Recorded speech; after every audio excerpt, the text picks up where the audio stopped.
नमस्कार, मैं हूं शम्स ताहिर खान और आप देख रहे हैं वारदात। जिस बात का डर था वही हुआ। अफगानिस्तान से बाहर निकलने के इकलौते रास्ते यानी काबुल इंटरनेशनल एयरपोर्ट के बाहर आज शाम एक के बाद एक दो धमाके हुए।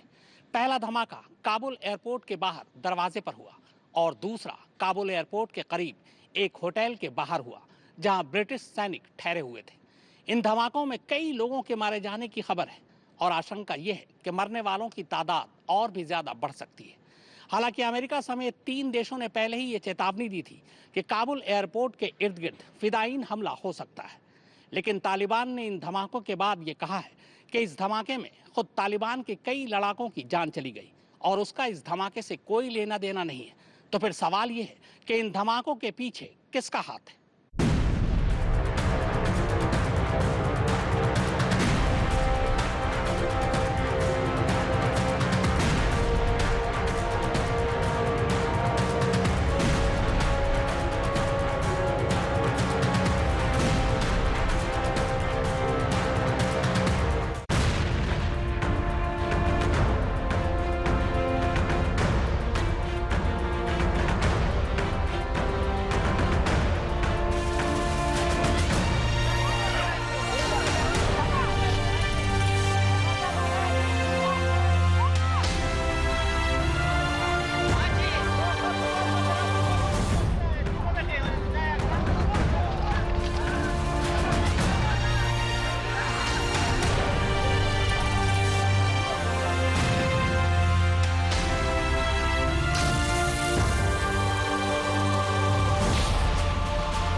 अफगानिस्तान के काबुल एयरपोर्ट के गेट पर अचानक एक बड़ा धमाका हो गया। आसपास के इलाके में धुएं का गुबार फैल गया। लोग सख्ते में आ गए। हमले की आशंका तो अमेरिका और ब्रिटेन पहले ही जता चुके थे, लेकिन धमाका इतना बड़ा होगा इसका अंदाजा नहीं था।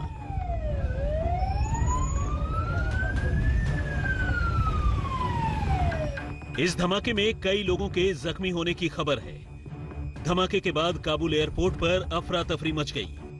तालिबान के अफगानिस्तान पर कब्जा जमाए जाने के बाद वहां से बड़ी तादाद में लोग अफगानिस्तान छोड़कर भागने की कोशिश में हैं। लिहाजा इन्हीं हालात के बीच हमले की आशंका जताई गई थी।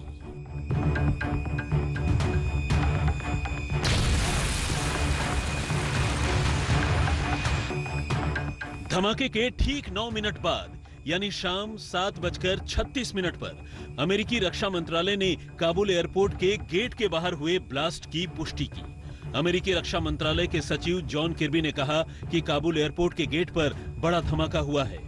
हालांकि तब तक मरने वालों की पुष्टि नहीं हो सकी थी और कहा गया कि आगे जानकारी मिलते ही मुहैया करवाई जाएगी।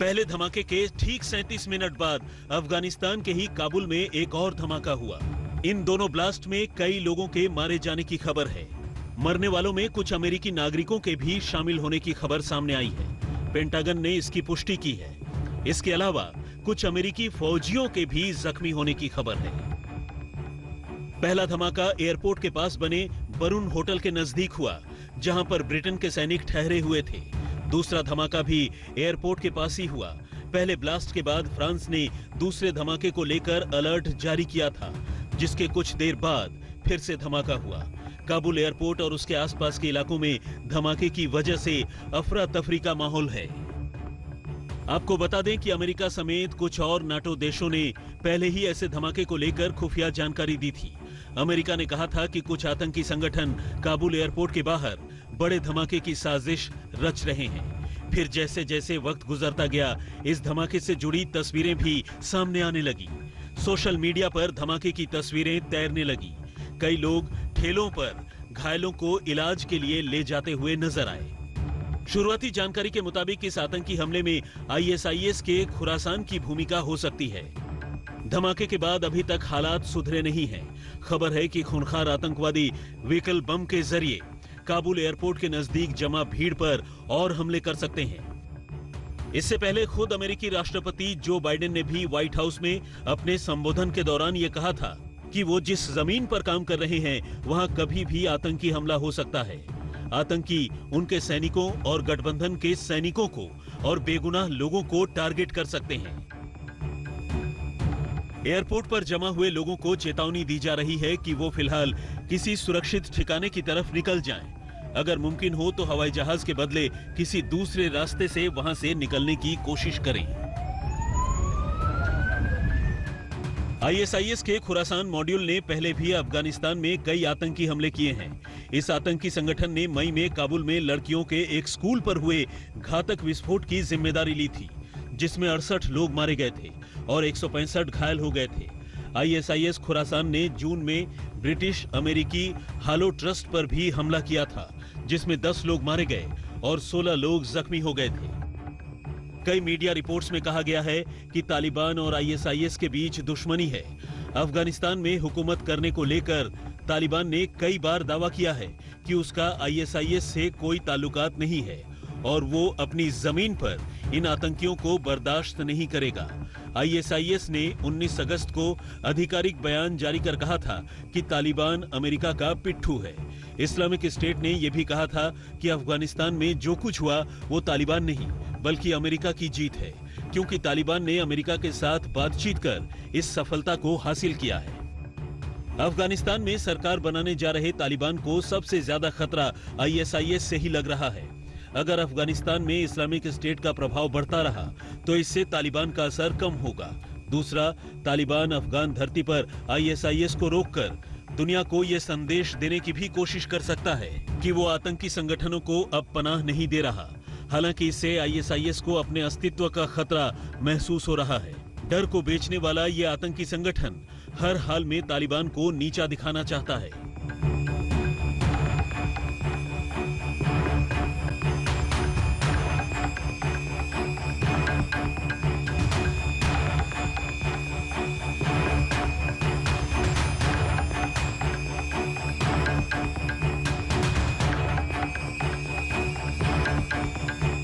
उन्नीस 1999 में स्थापित हुए आईएसआईएस को दुनिया ने 2014 के बाद से ही जानना शुरू किया।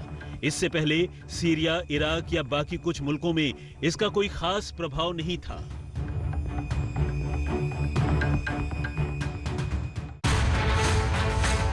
तालिबान से जान बचाने के लिए लाखों की तादाद में अफगानिस्तान के लोग विदेश भागने की फिराक में हैं। मगर उनकी मुश्किल ये है कि इस वक्त अफगानिस्तान से निकलने का एक ही जरिया है और वो है काबुल का अशरफ गनी एयरपोर्ट। फिलहाल काबुल एयरपोर्ट की सुरक्षा अमेरिकी सेना के हाथों में है, जबकि काबुल के बाहरी इलाकों की सुरक्षा की कमान तालिबान ने अपने हाथों में ले रखी है। कायदे से देखें तो काबुल में हुए दोनों धमाके एयरपोर्ट के बाहर हुए हैं, तो क्या तालिबान ने ये धमाके करवाए? अगर नहीं तो क्या तालिबान काबुल की सुरक्षा करने में नाकाम साबित हो रहा है? तो फिर सवाल यह है कि आखिर ये धमाका किसने किया? शुरुआती जानकारी के मुताबिक इसके पीछे आईएसआईएस खुरासान का हाथ माना जा रहा है। ये भी माना जाता है कि तालिबान और आईएसआईएस में नहीं बनती है और तालिबान आईएसआईएस को अमेरिका का पिट्ठू मानता है।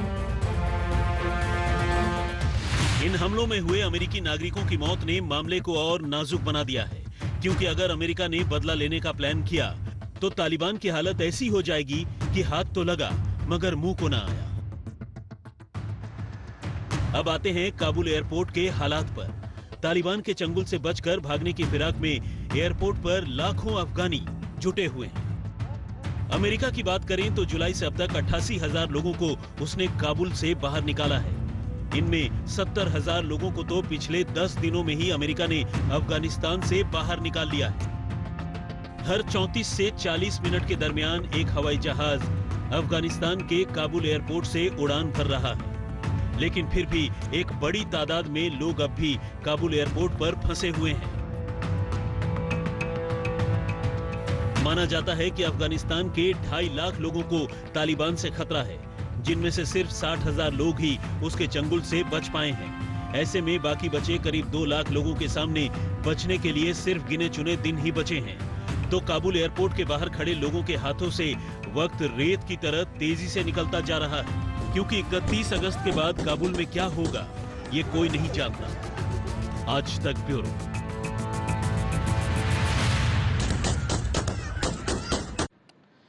काबुल एयरपोर्ट को निशाना बनाने की खास वजह है। पूरी कहानी इस ब्रेक के बाद आप देखते रहिए वारदात।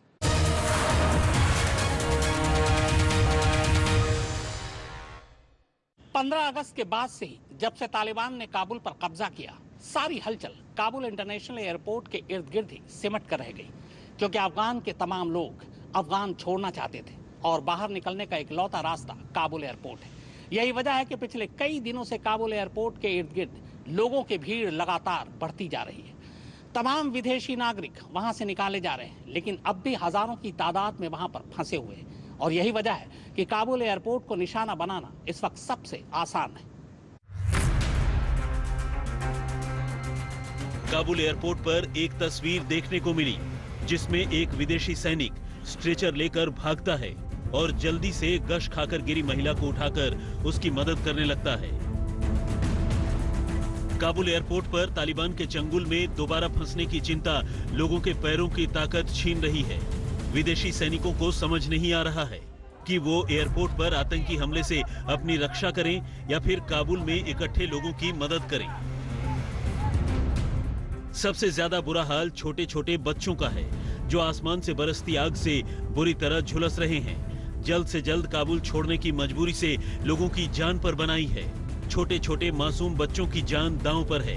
काबुल से आने वाली इन चीखों ने सारी दुनिया को दहला दिया है, सिवाय तालिबान के, जो किसी भी हाल में इन मासूम बच्चियों को भी धर्म की बेड़ियां पहनाना चाहता है। हालांकि काबुल एयरपोर्ट पर सिर्फ बच्चे ही नहीं रो रहे, धक्का मुक्की खाने वाली महिलाओं की भी हालत अच्छी नहीं है। वो कभी भी भगदड़ का शिकार हो सकती हैं, लेकिन फिर भी वो घर लौटने को तैयार नहीं है। अफगानिस्तान के ये लोग जानते हैं कि कभी भी मदद का हाथ छूट सकता है, लेकिन इनके पास कोई दूसरा विकल्प नहीं है। तालिबान ने चारों तरफ से काबुल एयरपोर्ट को घेर रखा है।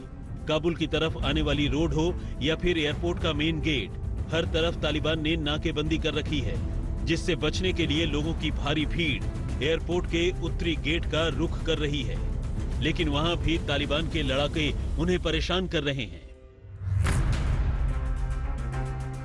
ऐसे में सवाल ये उठता है कि अगर इन धमाकों के बाद काबुल एयरपोर्ट बंद करना पड़ा तो हालात क्या होंगे।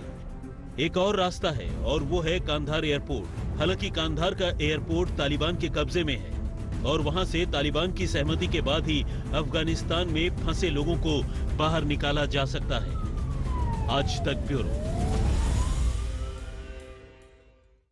तो वारदात में फिलहाल इतना ही, मगर आज तक पर खबरों का सिलसिला लगातार जारी है।